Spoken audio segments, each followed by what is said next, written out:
del Boletín Informativo del GECRU. En el día de hoy vamos a dar inicio a una serie de ediciones especiales a nivel latinoamericano.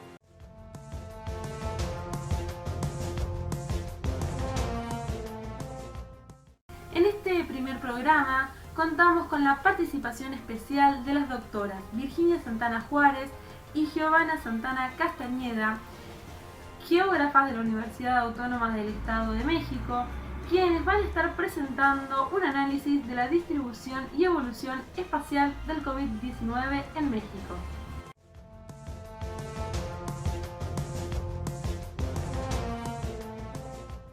En estos últimos días hemos tenido varias noticias con respecto a la pandemia generada por el COVID-19, especialmente en algunos países latinoamericanos. En el siguiente informe vamos a presentarles los titulares más destacados de esta semana.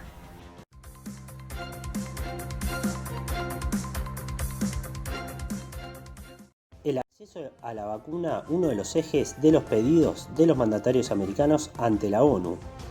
En un nuevo encuentro de las Naciones Unidas, el pedido más frecuente fue el acceso equitativo a la vacuna contra el SARS-CoV-2 en la región. El mandatario argentino Alberto Fernández pidió que la posible vacuna tiene que ser un bien público, accesible a todas las naciones de una manera equitativa, mientras que su par costarricense, Carlos Alvarado, manifestó que es fundamental que la vacuna llegue en primer lugar a las personas más vulnerables y que éstas no sean acaparadas por los más ricos. Buenas noticias en Chile. Chile se encuentra en el puesto número 12 de los países con más casos de coronavirus a nivel mundial. Sin embargo, esta semana se registró el número más bajo de contagios, así lo informó el Ministerio de Salud de ese país, que registró 1.194 casos positivos el pasado 21 de septiembre, cifra que no había sido tan baja desde el 6 de mayo. Brasil anuncia comienzo de vacunación en enero. El ministro de Salud brasileño, Eduardo Pozuelo, afirmó que se espera que en enero comiencen las campañas de vacunación masiva en el país, que registra más de 4,5 millones de casos confirmados y más de 135.000 fallecidos. Al mismo tiempo, se anunció la reapertura de clases en el estado de San Pablo. Panamá superó los 100.000 casos esta semana. Panamá registró su primer caso el 9 de marzo y el 22 de septiembre superó la cifra de los 100.000 casos según el Ministerio de Salud de ese país. En las últimas horas se realizaron cerca de 5.000 pruebas que arrojaron una positividad de 10,4%. Por su parte, la mortalidad es la más baja desde la región, siendo de 2,1%. Récord de fallecidos en Paraguay. El pasado 23 de septiembre se registraron 29 fallecidos. Los departamentos de Central, con 10 muertos, y Asunción, con 9, es donde se localizan la mayor cantidad de decesos. El total acumulado de fallecidos es de 705 acumulados.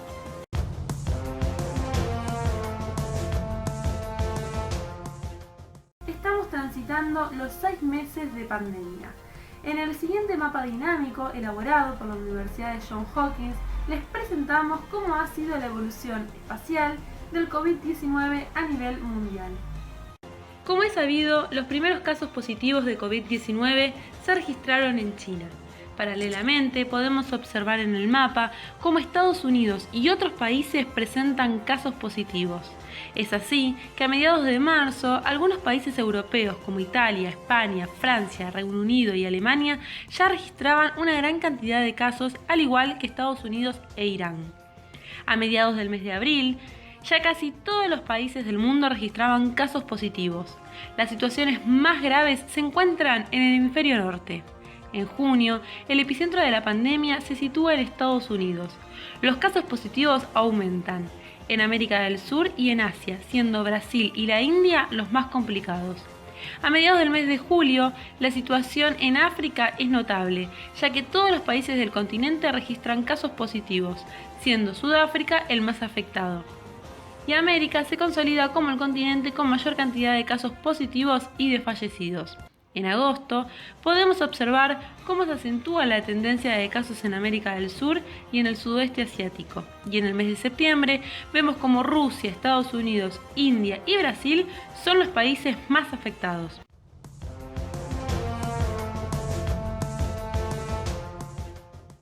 América es el continente con mayor cantidad de casos positivos, recuperados y fallecidos. ¿Qué les parece si vemos la siguiente placa de cifras totales? En el continente americano, los casos confirmados superan los 16 millones. Los recuperados superan los 4 millones de casos. Y lamentablemente, los fallecidos superan los 540.000 casos. En la siguiente placa observamos las cifras totales de casos confirmados en América. La situación de algunos países es alarmante, ya que sus sistemas sanitarios están llegando al límite de su capacidad. En casos positivos, primero se encuentra Brasil, que supera los 4.600.000 casos positivos. Luego, Colombia, Perú y México, que superan los 700.000. Argentina, con más de 600.000 casos positivos. Y luego, Chile y Bolivia. En la placa de fallecidos, vemos cómo Brasil es el más afectado, seguido por México, que es el cuarto país con mayor cantidad de muertos en el mundo, luego Perú y Colombia. En la placa de casos recuperados, vemos cómo Brasil es el primer país con recuperados de América y el segundo después de la India a nivel mundial. Luego le sigue Colombia, Perú, México y Argentina.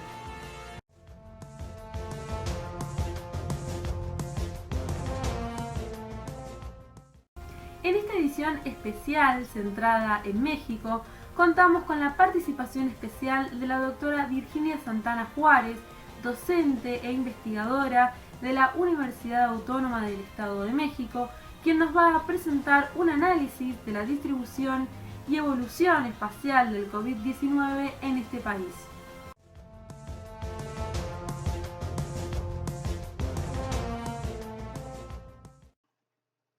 Hola, muchísimas gracias, maestro Luis Humacata, por la invitación que me ha hecho para participar en el boletín informativo del GECLU, en específico en el programa de ediciones especiales Latinoamérica, Geografía del COVID-19. Muchas gracias también al doctor Gustavo T. Busay y a su equipo de colaboradores del Instituto de Investigaciones Geográficas de la Universidad Nacional de Luján. Gracias a todos y gracias por su asistencia.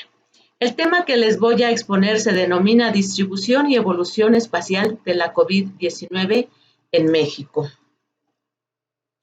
El contenido presenta los siguientes aspectos: la geografía y el estudio de la pandemia de COVID-19, el contexto internacional, el contexto de México y algunas reflexiones. Al inicio de mis pláticas siempre me baso en algunos conceptos clásicos de la geografía y en este caso, pues, la relación con la pandemia de COVID-19. Y señalo que la geografía es la ciencia que estudia el espacio geográfico y la relación hombre-medio que se presenta. Este concepto fue desarrollado por Friedrich Ratzel, geógrafo alemán, en su obra Antropogeografía a inicios del siglo XX. Y también Oliver Dollfuss habla de los conceptos de espacio objetivo y espacio subjetivo, de espacio real, de espacio virtual o ciberespacio. Por eso aquí está esta imagen de la Tierra, cuando analizamos, por ejemplo, el espacio objetivo y ahora las intercomunicaciones, las redes que se presentan en un espacio virtual. Y también, bueno, pues la geografía estudia la distribución espacial de los hechos y fenómenos que se presentan en la superficie terrestre. Y algunas de las preguntas clásicas de la geografía son ¿dónde? ¿Verdad? Para nosotros es fundamental el dónde, el cuándo, el por qué va a pasar, ¿sí? ¿Qué pasó? ¿Cómo estamos? Y cuál es la perspectiva o escenarios. Y esos hechos y fenómenos son algunos de los siguientes: los huracanes, el cambio climático, los sismos, los terremotos, las erupciones volcánicas, los tsunamis, incendios, ciclones, y epidemias y pandemias, entre otros. Las epidemias y pandemias no son eventos nuevos. Desde la existencia del hombre hay evidencias de estas epidemias y pandemias, por ejemplo, en las grandes civilizaciones de Mesopotamia, de Egipto, en el Nuevo Mundo, también en la civilización de los mayas, de los aztecas, entre otros. Y algunos de los conceptos de la geografía pues son la localización, la distribución, la causalidad, la asociación, la interacción, la evolución, entre otros conceptos, que siempre también los ha desarrollado uno de ellos, Gustavo Debussy. Y bueno, para nosotros es fundamental la situación, que tiene que ver con la latitud, longitud y altitud. Y México, bueno, pues se encuentra en el hemisferio norte, y México presenta una gran variedad de climas, desde los fríos en las cimas de las montañas, por ejemplo en la Sierra Madre Occidental, en el eje neovolcánico transversal, climas secos en el centro y norte de México, climas cálidos en la vertiente del Golfo y en la vertiente del Pacífico, entre otros. Y también, bueno, pues está el mapa de la distribución geográfica de los casos de COVID en México, en donde se señalan pues las regiones con las mayores tasas. En este caso, pues el verano, principalmente. Y bueno, pues el contexto internacional. Siempre es importante saber qué está pasando alrededor del mundo y después enfocarnos a nuestra área. Entonces, para el día 23 de septiembre de 2020, los casos confirmados acumulados son 31.425.029. ¿Sí? Y bueno, pues ¿cuáles son los países con el mayor número de casos? Pues está aquí Estados Unidos, Brasil, Rusia, India y Sudáfrica, entre otros. Y las muertes confirmadas acumuladas son 967.164. Y los países con mayor número de defunciones, lamentables defunciones, pues son Estados Unidos, México, Brasil, India, entre otros. Y también aquí presentamos la curva epidémica de México, en la que observamos pues que va a ser gradual, aumentando gradualmente desde el inicio de la pandemia. El gobierno de México señaló que se iba a tratar de una pandemia larga a fin de no colapsar los servicios de salud. Y bueno, pues están gráficas de otros países, no para compararnos, porque no podemos ni debemos compararnos con ningún otro país, porque cada país tiene sus propias características geográficas, sociales, económicas, culturales y políticas. Hay países desarrollados y en vías de desarrollo, sí, pero sí es importante saber qué está pasando en estos países, saber cuáles son las alternativas de solución que están implementando, cuáles son los casos de éxito, cuáles son los errores, porque tenemos que aprender de todos, ¿sí? Entonces, por eso es fundamental actualmente, por ejemplo, en países de Europa como Francia, España, Reino Unido, actualmente Canadá, pues hay rebrotes. Entonces, no hay que quitar el dedo de renglón porque hasta ahora no hay cura. ¿Sí? Y bueno, pues aquí en la gráfica se señala que la región con mayor número de casos acumulados es la región de las Américas, casi la mitad. ¿Sí? Y bueno, pues a la derecha presento un cuadro con países y su población. ¿Sí? Y aquí los países con mayor población son la India, Estados Unidos, Brasil y México, y que precisamente son de los países más azotados hasta ahora por la pandemia. Entonces, tiene que ver la distribución de la población, la densidad de población y la población urbana, porque efectivamente hasta ahora la pandemia, los mayores valores se están registrando en áreas urbanas, aunque también se está difundiendo la pandemia en áreas rurales. Y bueno, para el caso de México, aquí señalo, bueno, pues el inicio de la pandemia en Wuhan el 10 de diciembre, y el primer caso en América se registró el 21 de enero de 2020, y en México el primer caso importado fue de Italia en el 28 de febrero de 2020. La primera fase incluye del 28 de febrero al 23 de marzo de 2020. La difusión es en las zonas metropolitanas y áreas urbanas. Aquí observamos el mapa principalmente en capitales de los estados, ¿sí? En el centro occidente y norte. La movilidad es principalmente internacional y nacional. La segunda fase del 24 de marzo al 20 de abril de 2020 Ya incluye la difusión de la pandemia en ciudades turísticas fronterizas del norte, así como en los estados de Tabasco, Sinaloa y Baja California. Y la tercera fase, del 21 de abril al 31 de mayo de 2020, también se sigue expandiendo a capitales interiores. La tercera fase, nueva normalidad, a partir del 1 de junio, que se caracteriza por la implementación del semáforo de riesgo epidémico. Ejemplo, el semáforo actual del 14 al 27 de septiembre, en donde señala que los estados de color amarillo presentan un riesgo medio y se pueden aperturar diversas actividades económicas. Y el de color naranja, que es la mayor parte del estado, tiene un riesgo alto y que no hay que quitar el dedo de renglón, hay mayor apertura a actividades económicas. De riesgo máximo no hay ningún estado. Y aquí presento una tendencia hasta el 18 de junio de 2020, en donde se observa que los casos van aumentando gradualmente, ¿sí?, de manera significativa, y el caso de las defunciones va con menor significancia, pero se siguen dando, ¿sí?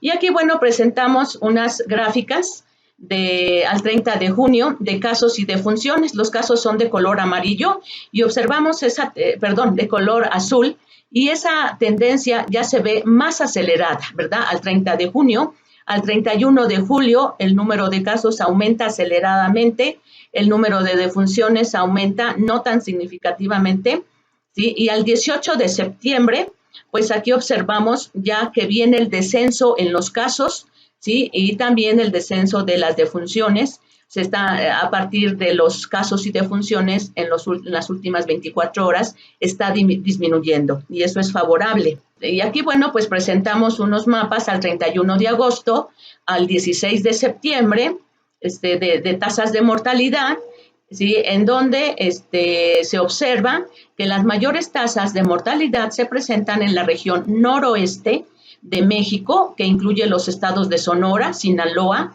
municipios de Baja California, también, por supuesto, el centro de México, que incluye la Ciudad de México y municipios de la zona metropolitana del Valle de México y el estado de Tabasco.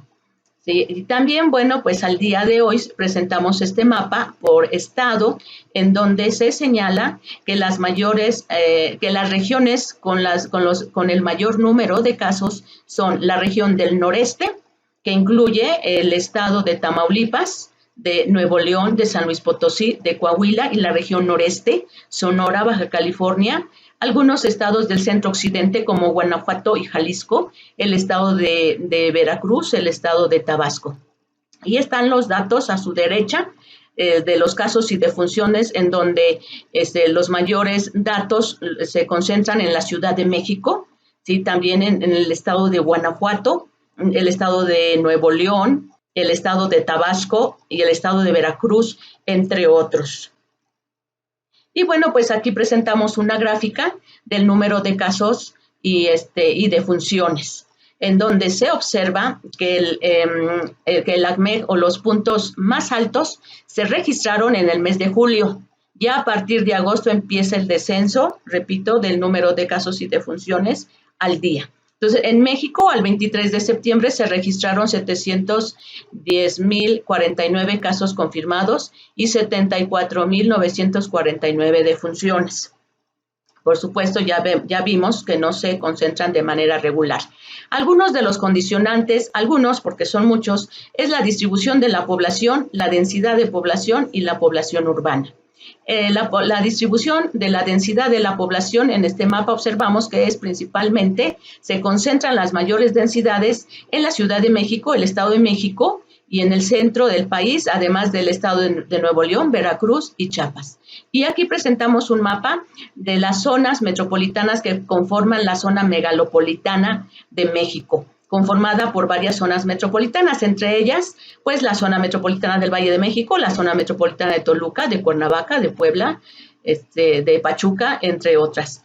Los grupos de población vulnerable también van a ser importantes en esa distribución de la pandemia, ¿sí?, de niños de 0 a 9 años y también la población adulta mayor, la cual se concentra nuevamente, pues, en el centro de México, además de los estados de Veracruz, ¿sí?, y de Oaxaca. Otra de las condicionantes es la causa de morbilidad crónicas y comorbilidades, como la hipertensión, la obesidad, la diabetes mellitus y el tabaquismo. Son condiciones de desventaja ante la COVID. Entonces, eso también viene a repercutir en la mortalidad por COVID.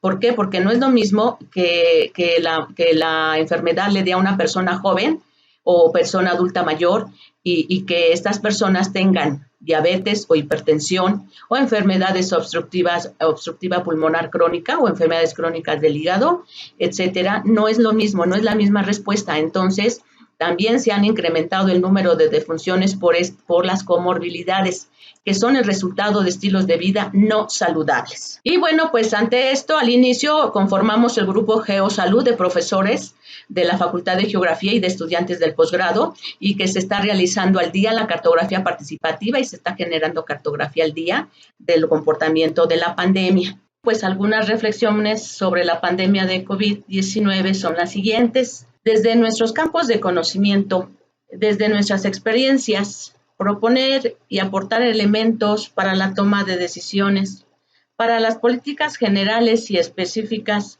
focalizadas en el territorio, durante la pandemia y pospandemia, en ámbitos de la economía, educación, movilidad, estilos de vida, para la construcción de ciudades saludables y sustentables. ¿Por qué hablo de ello? Porque la pandemia está teniendo los mayores estragos en las zonas metropolitanas y áreas urbanas, aunque en las demás etapas de la pandemia se está difundiendo a lugares rurales. Coadyuvar para una sociedad cada vez más informada, más resiliente ante los diferentes eventos.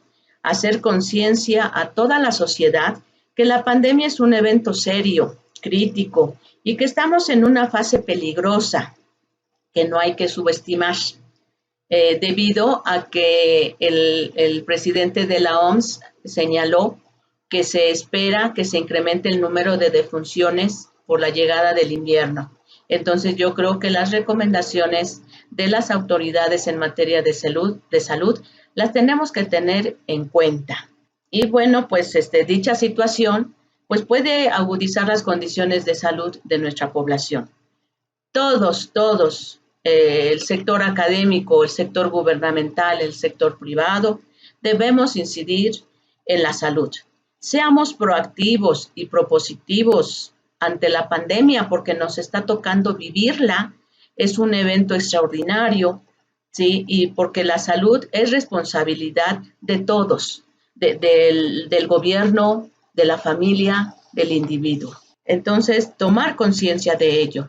¿Sí? Y bueno, pues se presenta aquí alguna de la bibliografía consultada y muchas gracias a todos, al equipo de trabajo de Geosalud, muchas gracias. ¿Sí? Al agradecimiento a HitHub por permitir hacer posible la página de Geosalud en forma gratuita y cordiales saludos a todos.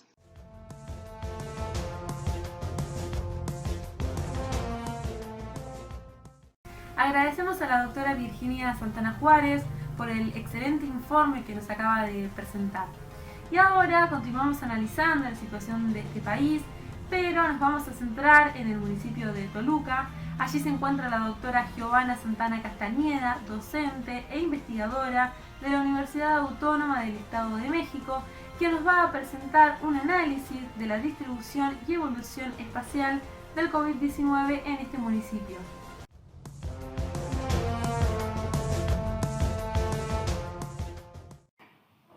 Hola, ¿qué tal? Muchas gracias por la invitación. Mi nombre es Giovanna Santana Castañeda, soy profesora de la Facultad de Geografía de la Universidad Autónoma del Estado de México. En esta ocasión les voy a mostrar de manera concreta cómo se ha desarrollado la pandemia del nuevo coronavirus que causa la enfermedad COVID-19 en el municipio de Toluca, México. Bueno, Toluca es la capital del Estado de México y se ubica en el centro del país, con una elevación alrededor de los 2.600 metros sobre el nivel medio del mar. Cuenta con más de 873,000 habitantes al 2015. Es el cuarto más poblado del estado, después del municipio de Ecatepec, Nezahualcóyotl y Naucalpan. Además, la zona metropolitana que lleva su nombre es una de las más importantes del país. Según datos de los medios de comunicación, el 24 de abril, Toluca se encontraba en el lugar número 14 de los 125 municipios del Estado de México, con 58 casos y 3 lamentables defunciones.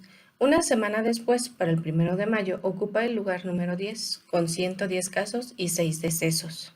Para el 6 de mayo, esta enfermedad tiene presencia en todas las delegaciones de Toluca, con 124 casos confirmados y 6 lamentables defunciones. Y para finales de este mismo mes ya ocupa el quinto lugar con 754 casos y 33 muertes. El 7 de junio, Toluca alcanzó 1,014 casos confirmados acumulados de COVID-19, de los cuales 158 permanecieron activos.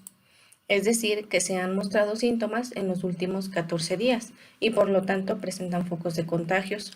Para esta misma fecha, a nivel estatal, los casos sumaban 18.552. Para el 15 de junio, los casos confirmados acumulados de COVID-19 suman 1.446 y 97 defunciones, cuya distribución se concentra en la zona norte de la capital mexiquense, una de las regiones con más rezago, según el presidente municipal de Toluca. Por otra parte, en cuanto a la distribución geográfica, hay localidades en Toluca, especialmente en la zona norte, donde se presenta mayor atraso económico y social. En estas localidades tienen más contagios que la zona urbana. El 20 de junio se da a conocer el primer caso positivo de COVID-19 en el Cabildo de Toluca y para finales de este mismo mes se registraron 4.166 casos y 562 muertes. Para finales del mes de agosto se registraron 5.502 casos con 722 defunciones y luego de todo este tiempo, al 23 de septiembre, hay un total de 6.371 casos confirmados acumulados con 807 lamentables defunciones. Si bien cada día aumentan los datos acumulados, podemos observar en la presente gráfica que la curva de evolución de esta enfermedad en el municipio de Toluca, considerando los valores de ingreso hospitalario y recordando que no son todas las personas que presentan síntomas o que tienen la enfermedad ingresan al hospital, ha estado disminuyendo y de alguna manera estabilizándose, aunque por otra parte, de acuerdo con cifras del gobierno de la República Mexicana, los municipios del Valle de Toluca, algunos serían Toluca con 803 casos, Sinacantepec con 143, Metepec con 200, Lerma con 116, San Mateo Atenco con 79, Almoloya de Juárez con 63 y Mexicalcingo con 18, suman alrededor de 1.422 defunciones, más que varios estados de la República como Oaxaca, que registra 1.412, o como Chihuahua, que registra 1.303, o como Querétaro, con 887.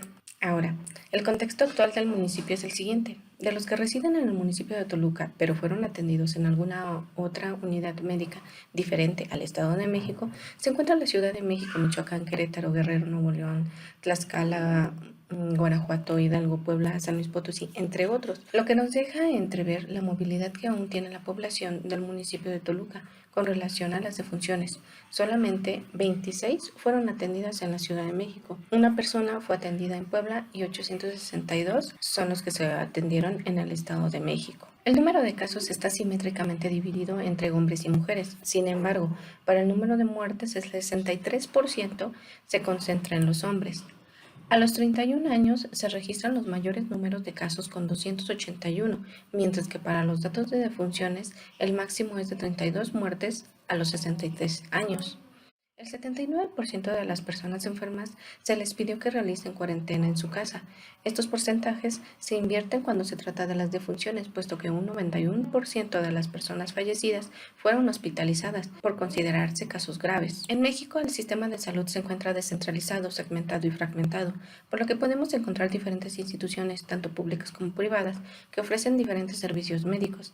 En este caso, el 48% de los enfermos fueron atendidos en la Secretaría de Salud. La mayoría de los pacientes de COVID-19 no cuenta con algún otro diagnóstico como hipertensión o obesidad, tal como se observa en esta gráfica. Para el caso de las defunciones, aumentan los valores, sin embargo todavía hay bajos porcentajes de comorbilidades.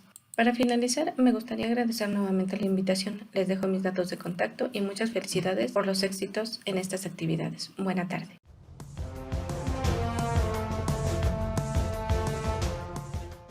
Muchas gracias, Giovanna, por tu excelente aporte. Y queremos invitarlos al segundo programa especial que se emitirá el día viernes 9 de octubre y contaremos con la participación de destacados geógrafos de Ecuador, quienes nos van a presentar la situación del COVID-19 en este país.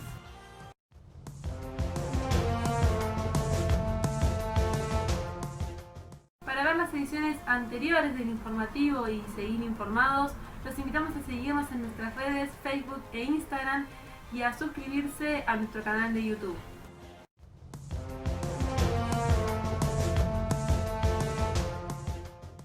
Hemos llegado al final de esta edición especial. Buenas noches y buen fin de semana.